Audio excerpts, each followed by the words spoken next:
ఉత్తరాంధ్ర అభివృద్ధికి మరో కీలక ఘట్టం ఆవిష్కృతం కానుంది. విజయనగరం జిల్లా భోగాపురంలో నిర్మించిన అల్లూరి సీతారామరాజు అంతర్జాతీయ విమానాశ్రయం ప్రారంభోత్సవానికి సర్వం సిద్ధమవుతోంది. ఆగస్టు 1న ప్రధాని నరేంద్ర మోదీ చేతుల మీదుగా ఈ గ్రీన్ఫీల్డ్ అంతర్జాతీయ విమానాశ్రయం జాతికి అంకితం కానుంది. ఇప్పటికే అధికారులు భద్రత, ట్రాఫిక్, సభా వేదిక, వీఐపీ ఏర్పాట్లను కూడా యుద్ధ ప్రాతిపదికన అక్కడ పూర్తి చేస్తూ ఉన్నారు. మరోవైపు ఈ విమానాశ్రయం అందుబాటులోకి వస్తే ఉత్తరాంధ్రకు పెట్టుబడులు కావచ్చు, అలాగే పర్యాటకం, పారిశ్రామిక అభివృద్ధికి కొత్త ఊపు వస్తుందని కూడా ప్రభుత్వం భావిస్తుంది. ఈ ప్రతిష్టాత్మక ప్రాజెక్టుకు సంబంధించిన మరిన్ని వివరాలను మా ఉత్తరాంధ్ర రీజనల్ కోఆర్డినేటర్ భరత్ కుమార్ అందిస్తారు. ఉత్తరాంధ్ర ప్రజల చిరకాల గల అంతర్జాతీయ విమానాశ్రయం. దీనికి సంబంధించినంత వరకు కూడా ఇప్పటికే కేంద్ర రాష్ట్ర ప్రభుత్వాల సహకారంతో భోగాపురం వద్ద అల్లూరి సీతారామరాజు అంతర్జాతీయ విమానాశ్రయం రూపొందించారు.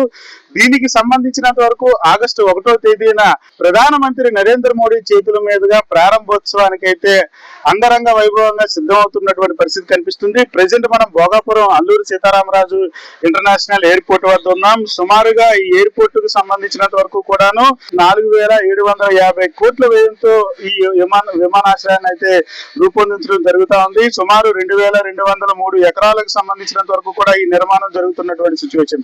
అయితే దీనికి సంబంధించినంత వరకు కూడా రన్వే సామర్థ్యం కూడా 3800 మీటర్లు కోడ్, అంటే ముఖ్యంగా సంవత్సరానికి 6 బిలియన్ల ప్రయాణికులు అయితే ప్రయాణించేటటువంటి అత్యంత సౌకర్యం కలిగేటటువంటి అంతర్జాతీయ విమానాశ్రయం.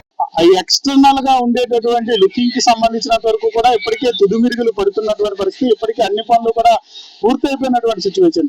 కాకపోతే కొంతమేర అక్కడక్కడ పెండింగ్ ఉండేటటువంటి పనులన్నీ కూడాను ఏదైతే సుందరీకరణ పనులు అయితే కొనసాగుతున్నటువంటి సిచ్యువేషన్ అయితే కనిపిస్తా ఉంది. ఒక పెద్ద ఫౌంటైన్ పెట్టేందుకు ఈ నీటిని ఏర్పాటు చేసినటువంటి పరిస్థితి. దాంతో పాటుగానే చుట్టుపక్కల ప్రాంతాల్లో అంతా కూడా గ్రీనరీగా ఉండే విధంగా, అదే విధంగా కూడా ఉత్తరాంధ్రకి సంబంధించినంత వరకు కూడా ఉత్తరాంధ్ర వాసుల యొక్క కళగా ఉండేటటువంటి నేపథ్యంలో ఇక్కడ ఉండేటటువంటి నేతల విగ్రహాలను కూడా ఇక్కడ ఏర్పాటు చేసేటటువంటి పరిస్థితి అయితే ఉంటుంది. మరీ ముఖ్యంగా అరైవల్, అదే విధంగా ఎవరైతే వచ్చేటటువంటి ప్రయాణికులకు కానీ వెళ్ళేటటువంటి ప్రయాణికులకు సంబంధించినంత వరకు కూడా పూర్తిగా ఏర్పాట్లు చేసేటటువంటి సిచ్యువేషన్ అయితే కనిపిస్తా ఉంది. మరీ ముఖ్యంగా భోగాపురం కనెక్టివిటీకి సంబంధించినంత వరకు కొంత ఇబ్బందులు ఉన్నప్పటికీ కూడాను 1వ తేదీ ప్రారంభోత్సవం అయ్యేట సమయానికల్లా సరే అంతర్జాతీయ విమానాశ్రయానికి సంబంధించినంత వరకు లింక్స్ ఏవైతే ఉన్నాయో విశాఖ నుంచి సుమారుగా 48 కిలోమీటర్ల దూరంలో ఈ అంతర్జాతీయ విమానాశ్రయం ఉన్నటువంటి నేపథ్యం. ఏదైతే విశాఖపట్నంలో ఉండేటటువంటి విమానాశ్రయం తర్వాత అక్కడి నుంచి విమానాలన్నీ కూడాను ఇక్కడ అంతర్జాతీయ విమానాశ్రయంకి వస్తున్నటువంటి తరుణంలో విశాఖకి 48 కిలోమీటర్ల దూరం ఉంది.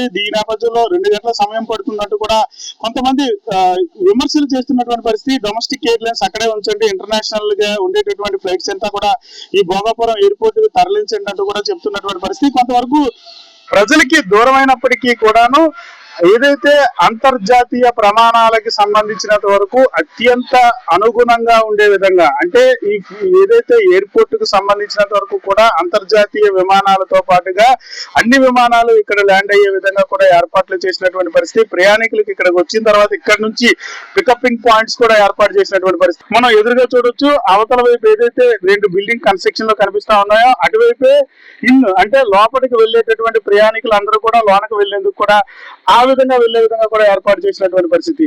మరీ ముఖ్యంగా భోగాపురం ఇంటర్నేషనల్ ఎయిర్పోర్ట్ కు సంబంధించినంత వరకు పూర్తిగా అత్యంత రద్దీగా ఉండేటటువంటి పరిస్థితులు ఉంటుంది. ఈ నేపథ్యంలోనే ప్రజలకి సంబంధించినంత వరకు మొత్తం అంతటినీ కూడా ఏర్పాటు చేస్తున్నటువంటి పరిస్థితి కనిపిస్తా ఉందని చెప్పొచ్చు. ఇప్పటికే 1వ తేదీ నుంచి కూడాను ప్రయాణికులకి అందుబాటులోకి వచ్చేందుకు సర్వం సిద్ధం చేసింది కేంద్ర రాష్ట్ర ప్రభుత్వాలు సంయుక్తంగాను. మరీ ముఖ్యంగా 1వ తేదీ ప్రారంభోత్సవానికి సంబంధించినంత వరకు కూడా ఇప్పటికే ఏర్పాట్లు జరిగిపోయినటువంటి పరిస్థితి.